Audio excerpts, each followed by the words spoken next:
특별 새벽 기도회 둘째 날에 오신 여러분 모두를 축복합니다. 오늘도 설교를 시작하기 앞서서 기도와 관련된 오래전에 불렀었던 은혜로운 찬양이 있어서 우리 이 찬양 함께 다시 한번 주 앞에 좀 고백하면서 또 말씀 가운데 들어갔으면 좋겠습니다. 내일 일은 난 몰라요. 내일 일은 난 몰라요. 하루하루 살아요. 불행이나 여행함도 내 뜻대로 못해요. 험한 이 길 가고 가도 끝을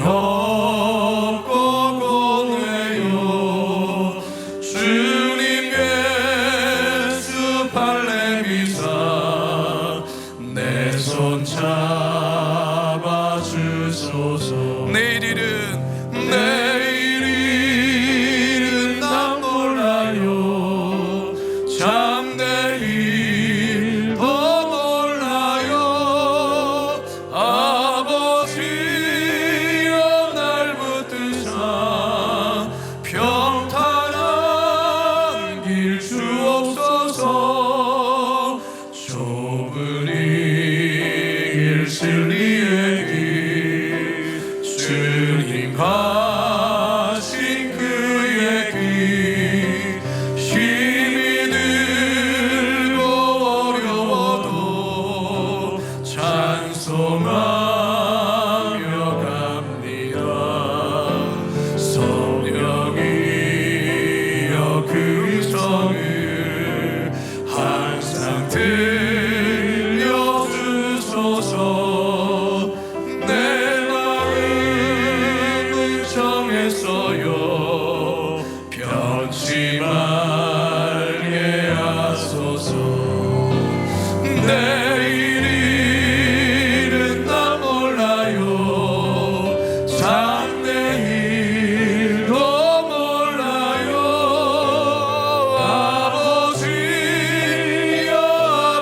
아버지여 주신 소명 이루소서.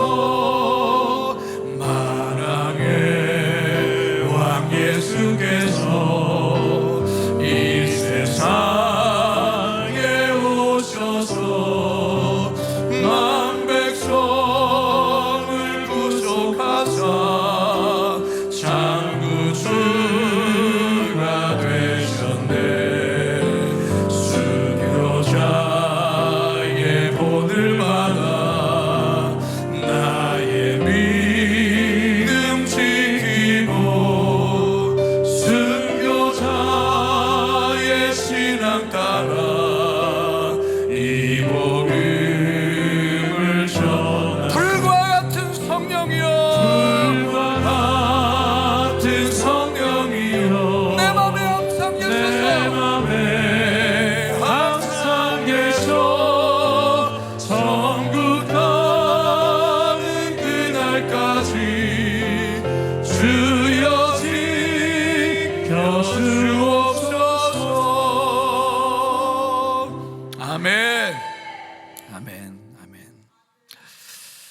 우리는 어제 설교를 통해서 느헤미야가 어떠한 상황 속에서 어떠한 내용으로 하나님께 애통하며 기도하였는지를 살펴보았습니다. 페르시아 제국의 고위 관료로서 항상 고국에 대한 염려로 마음 쓰던 그에게 참 좋지 않은 소식이 전해졌습니다. 대적자들에 의해서 예루살렘 성문은 불탔고 성벽은 허물어졌고 동족들은 능욕을 당한다라는 그런 이야기를 듣게 된 것입니다. 이 소식 앞에 느헤미야는 수일 동안 울며 금식하며 기도하는데요, 자신의 죄에 대한 참회 기도를 시작으로 조상들이 지은 죄, 더 나아가 민족이 지은 죄를 통회하며 자복하고 기도합니다. 그리고 언약의 하나님을 의지하며 응답해 주시기를 간절히 기도하지요. 이게 바로 어제 우리가 나누었던 느헤미야 1장의 대략적인 내용입니다. 오늘은 느헤미야서 우리가 2장을 통해서 또한 느헤미야의 기도를 통한 우리가 본받아야 될 기도에 대한 은혜를 함께 나누려고 합니다. 오늘 본문은 아닥사스다 왕 앞에서 술관원의 직무를 행하는 중에 왕에게 예루살렘 성벽 재건에 대한 도움을 요청하고 결국 왕의 승낙을 얻게 되는 과정에서 느헤미야가 순간순간 어떻게 기도하며 문제를 해결해 나가는지를 아주 잘 보여주는 말씀이에요. 먼저 1절과 2절을 함께 읽도록 합니다. 시작. 아닥사스다 왕 제20년 니산월에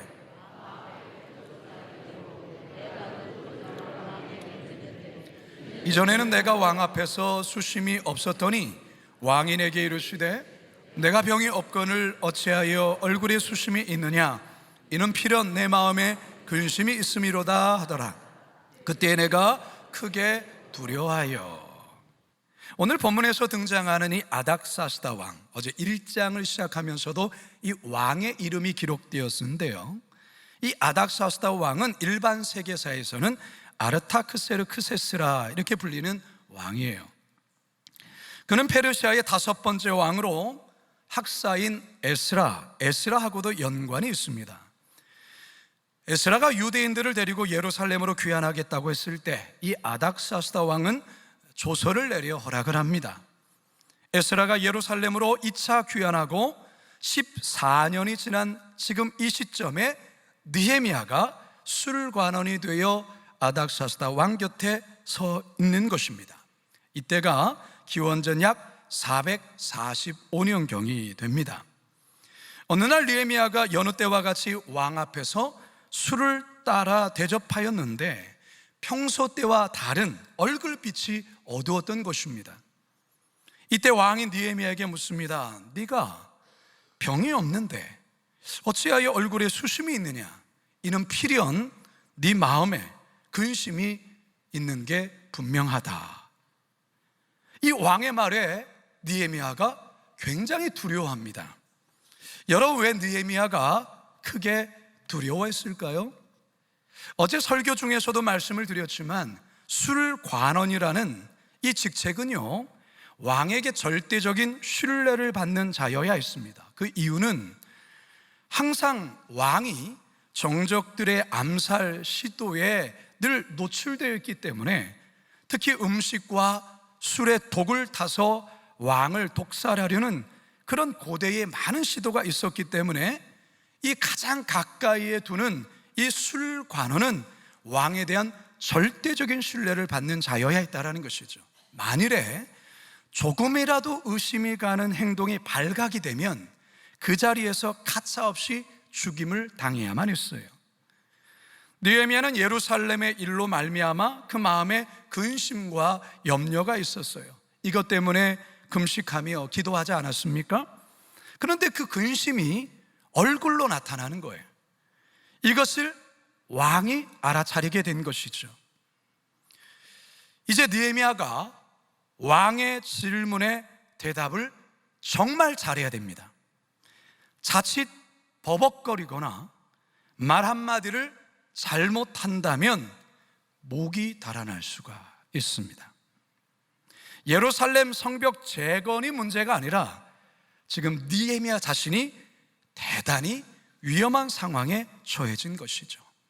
일단 느헤미야는 마음을 차분히 가라앉히고 겸손하면서도 신중하게 왕의 질문에 대답을 합니다. 3절 함께 읽습니다. 시작. 왕께 대답하되 왕은 만세수를 하옵소서.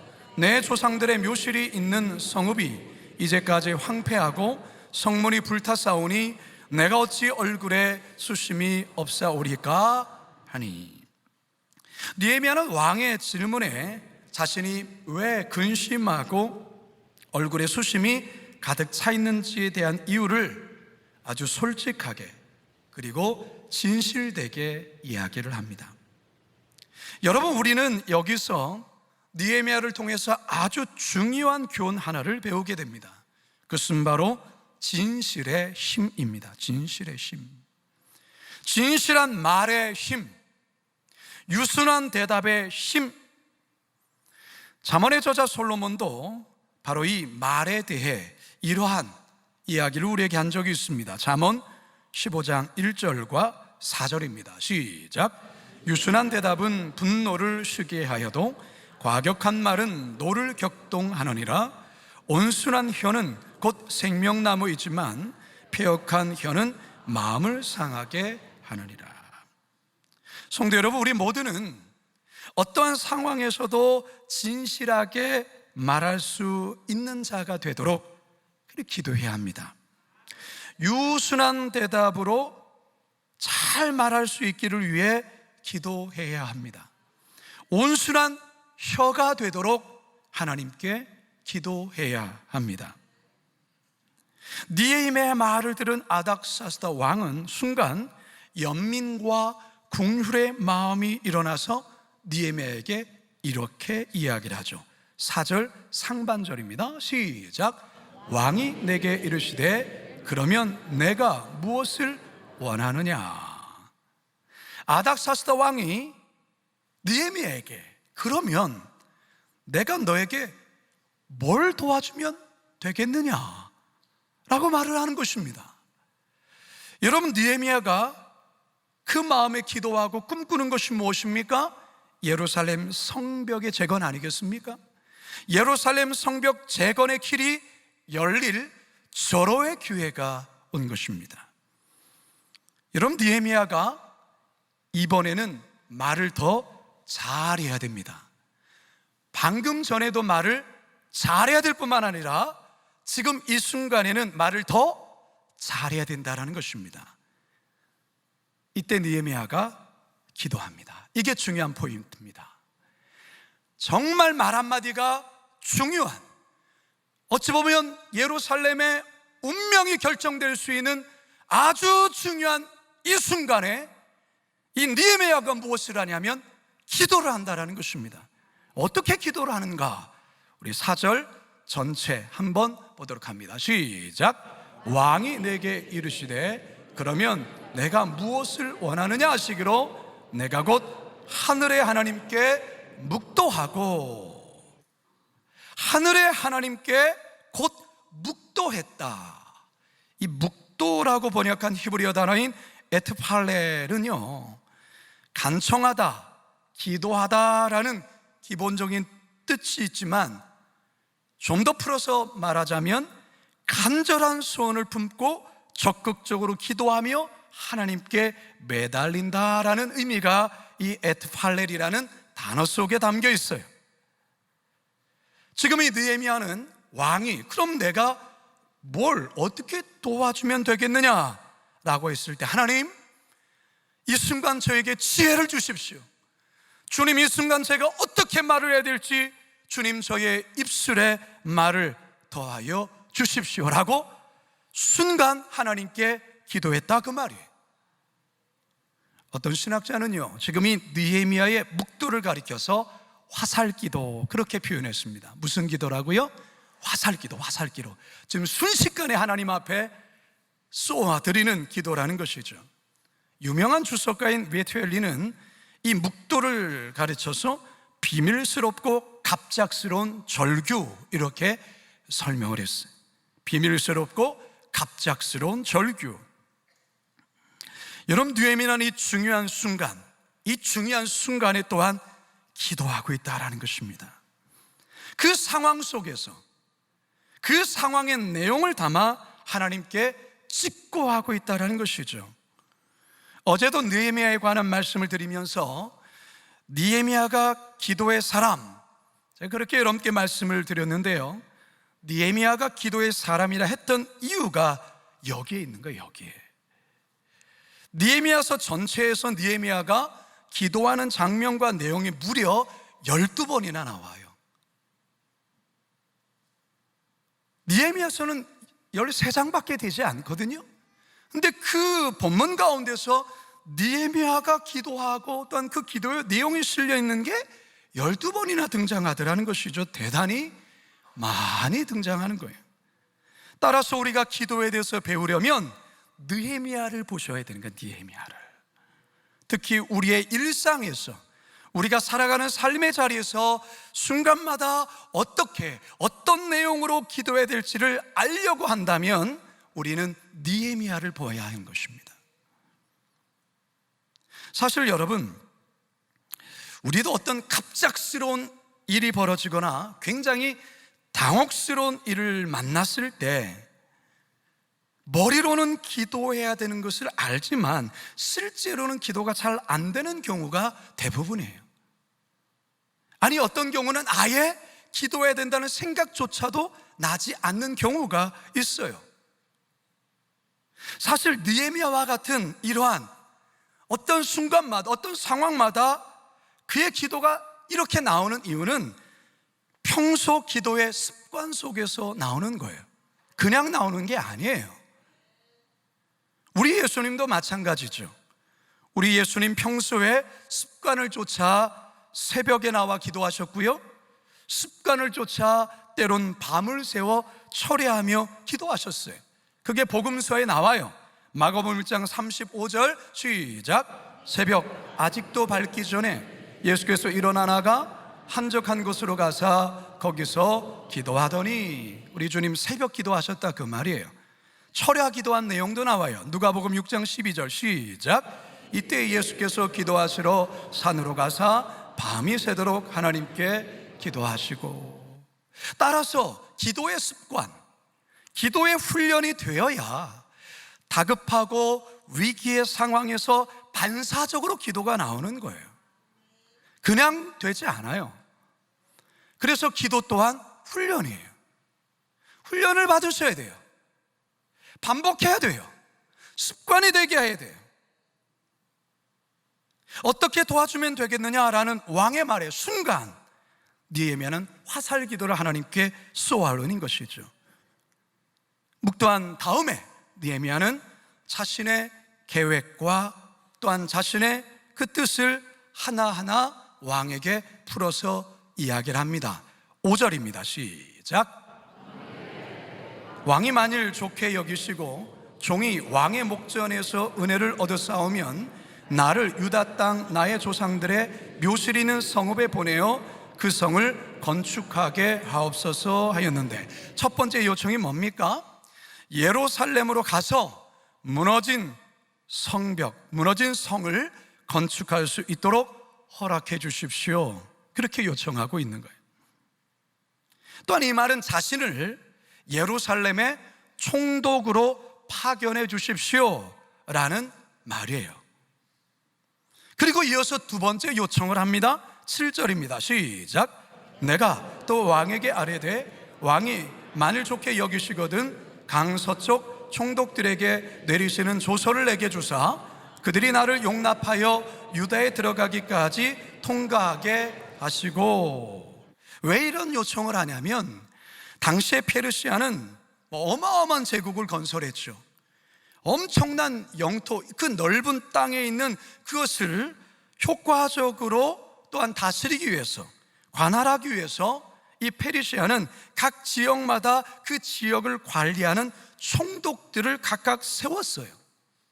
이들은 그 지역에서 행정과 사법권을 행사할 수 있는 그런 권한이 주어졌어요. 자신들이 속한 지방에 재정권도 쥐고 있었다 그 말인 것이죠. 그렇기 때문에 총독들마다 상호 견제가 상당히 심했습니다.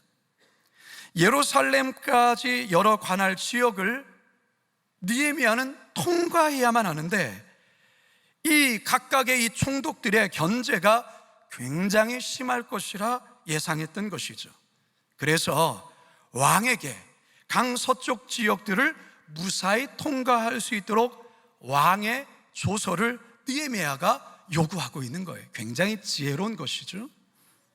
이뿐 아닙니다. 느헤미야는 세 번째 요구를 이어갑니다. 8절입니다 시작.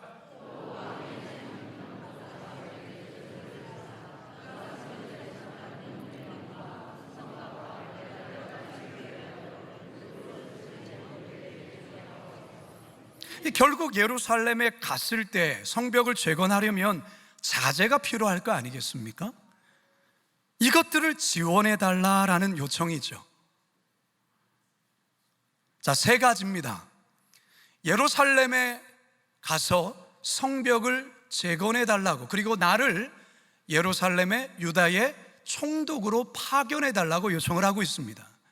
두 번째로, 예루살렘까지 가는 거리가 꽤 먼데 각각의 지역에 관할하고 있는 그 총독의 영역들을 무사 통과할 수 있도록 왕께서 조서를 내려주십시오라고 요청하고 있습니다. 그리고 세 번째, 예루살렘에 도착했을 때에 성벽을 재건할 수 있는 모든 자재와 필요한 것을 제공해 주십시오라고 요청하고 있는 것이죠. 결국 아닥사스다 왕은 이 모든 것을 허락해 줄 뿐만 아니라 여기에 군대까지 함께 파견해 줍니다. 참 놀랍죠? 9절 상반절입니다. 시작. 군대 장관과 마병을 보내어 나와 함께하게 하시기로. 여러분, 참 놀라운 역사가 지금 이루어지고 있다는 것이죠. 여러분, 이 모든 게 느헤미야의 그 기도에 신실하게 응답하신 하나님의 그 신실한 응답의 결과라 할 수 있습니다. 할렐루야. 우리 하나님은 이런 하나님이세요. 우리 하나님은 보이지 아니하시는 것 같지만 우리 하나님은 여전히 우리의 뒤에서 우리의 간절한 간구를 들으시고 더 좋은 것으로 응답하시는 하나님이심을 믿으시기 바랍니다. 자, 그런데 여러분, 오늘 우리가 이 본문을 보면서 이 느헤미야라는 이 사람이 왕과 왕후에게 어떠한 신뢰와 사랑을 받고 있는 자인지 우리는 그 단서를 엿볼 수 있는 내용을 볼 수가 있어요. 6절 상반절입니다. 시작. 그때의 왕후도 왕 곁에 앉아 있었더라.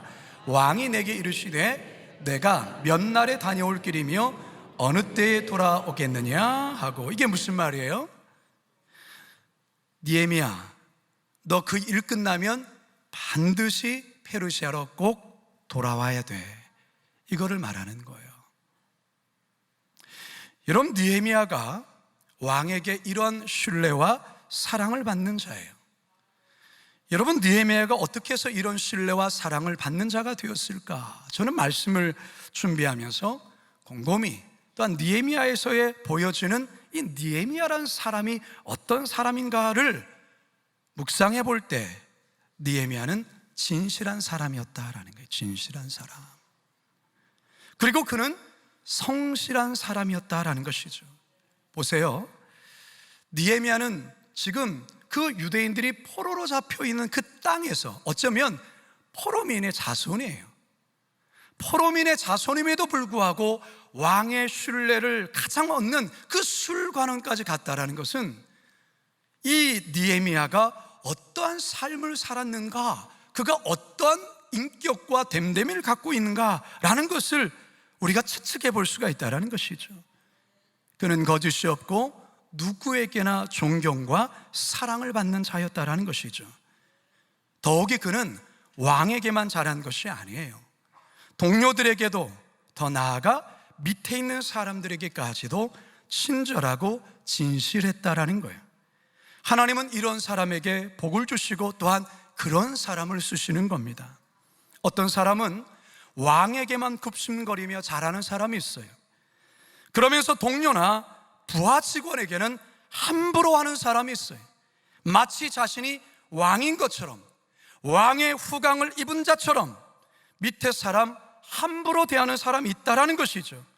이런 사람 처음에는 관심 가질지 모르지만 이 사람은 후에는 그 인격과 됨됨이가 드러나기 때문에 그는 어딜 가도 오래 쓰임받지 못한다라는 거예요. 얼마 지나지 않아서 그의 됨됨이가 들통나기 때문에 그래요. 따라서 여러분, 우리 그리스도인들은 누구에게나 진실하고 누구에게나 정직해야 하는 것이에요. 힘이 있고 권세가 있는 사람에게만 잘 붙어 있어서 그 후광을 누리는 자가 아니라 나에게 득이 되는 사람에게만 굽심거리며 잘하는 것이 아니라 그렇지 않은 사람일지라도 오히려 나보다 더 밑에 있는 하찮은 사람에게 애쓸지라도 누구에게나 겸손하고 잘해야 되는 거예요. 겉으로만 허리를 굽히는 것이 아니라 마음을 다해서 마음에서부터 허리를 굽힐 줄 알아야 하는 것이죠. 느헤미야는 이런 사람이었어요. 겉으로만 진실한 사람이 아니에요. 왕에게만 잘하는 사람이 아니라 그 말인 것이죠. 이런 사람을 하나님도 쓰시지만 왕도 알아보고 쓰는 거예요. 여러분, 진실한 척하는 게 아니라 진정으로 진실하십시오. 그리고 어느 누구에나 친절과 사랑을 베푸십시오. 엊그저께 한 뉴스 기사에 참 감동 깊은 한 기사가 올라왔어요. 지금 뉴스가 워낙 처참한 뉴스, 너무 마음이 막 힘든 그런 뉴스만 계속해서 보도되는 중에 참 마음을 시원케 하는 한 아름다운 뉴스를 보게 됐어요. 여러분, 이 사진 혹시 보셨습니까? 이게 기사가 떴는데요. 이게 무슨 사진이냐면 지금 폭우가 쏟아지고 있는데 남루한 옷을 입고 폐지를 줍는 80대 한 할아버지 옆에 어떤 한 여성이 지나가다가 저렇게 우산을 씌워주면서 약 한 3km까지, 1km까지 저렇게 우산을 씌워주면서 갔는데요. 본인은 지금 비를 다 맞고 있어요. 나중에 이 할아버지를 통해서 듣게 된 것은 저 여성이 할아버지를 저렇게 우산을 씌워주고 편의점에 급하게 들어가더니만 인출기에서 3만 원을 뽑아서 그것을 담아서 그렇게 할아버지에게 드렸다라는 것이죠. 그리고 사라졌어요. 찾고 찾는 가운데에 저 여성을 찾았는데 저 여성이 크리스천이에요. 저는 기독교인으로서 그냥 한 것뿐입니다. 그리고 저의 이름과 그런 것 나게 하지 않았으면 좋겠습니다. 여러분, 저게 크리스천이에요. 저게 영향력이에요. 우산 씌워주려면 자기는 비가 맞아야 돼요. 비를 맞아야 돼요. 사랑이 아니면 저 일을 할 수 없어요.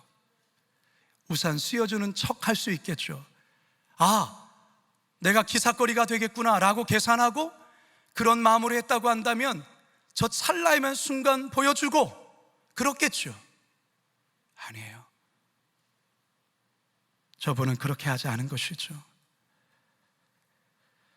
예루살렘 성전을 건축하는 일은 종교적인 일입니다. 성전을 건축하는 것은. 그러나 예루살렘 성벽을 건축하는 것은 정치적인 일이에요. 그렇기 때문에 이 느헤미야의 이 계획과 이 성벽을 재건하는 일은 어쩌면 페르시아의 입장에서는 대단히 민감하고 예민하고 위험천만한 일일 수 있어요. 자칫 이 행동을 왕을 배신하는 그런 행동입니다 라고 꼰지르게 되어준다면 그렇게 볼 수 있는 일이에요. 물론 이후에 우리가 3장, 4장에 가면 산발락과 도비아라는 이들이 왕에게 그렇게 꼰질러요. 지금 왕을 배반하기 위해서 이 느헤미야가 자기의 사람들을 규합하고 있고 왕을 배반하기 위해서 이 성벽을 세우고 있습니다. 그렇게 거짓 이야기를 해요. 이게 그만큼 예민하고 민감한 일이라는 것이죠. 그런데 오늘 본문에서 느헤미야는 이 어려운 이 일에 뛰어들 뿐만 아니라 오해받을 수 있는, 자신의 목이 달아날 수 있는 이런 상황에서 기꺼이 자신을 내어던져서 이 일을 진행하며 성사시키고 있다라는 것이죠. 이런 사람 하나님 도우십니다. 하나님이 도와주세요. 8절 하반절입니다. 시작. 내 하나님의 선한 손이 나를 도우심으로 왕이 허락하고. 내 하나님의 선한 손이 나를 도우셨다. 자, 여러분, 이 말이 대단히 귀한 말이고 고백이에요. 왕이 허락했죠. 왕이 돕고 있는 거예요.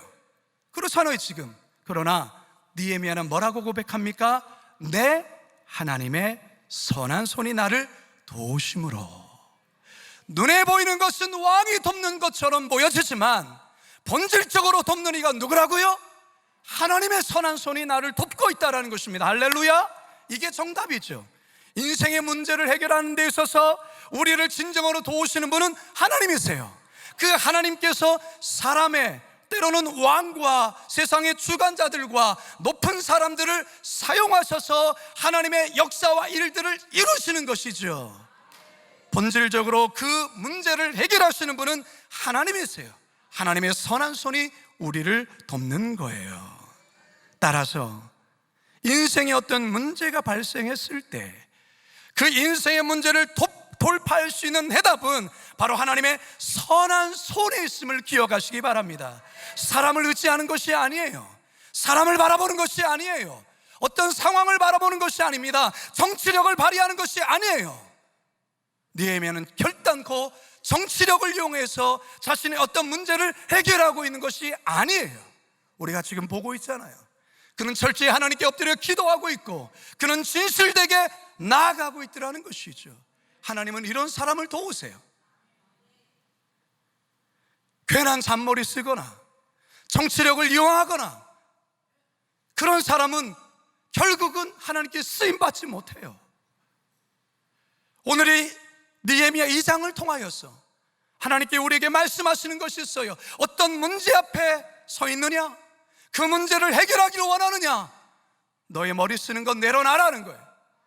사람을 통하여서 뭔가를 이루려고 하지 말고 하나님 앞에 엎드려 기도하고 하나님의 선한 도우심을 구하면 하나님의 때에 하나님의 방법을 통하여 하나님의 사람들을 통하여 때로는 하나님을 믿지 아니하고 경외하지 않은 그를 통하여서도 하나님은 역사하신다는 것이죠. 이걸 믿느냐라고 우리에게 말씀하고 있는 것입니다.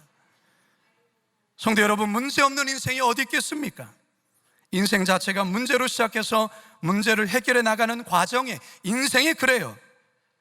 그러면서 사람은 성장하고 성숙해져 가는 거예요.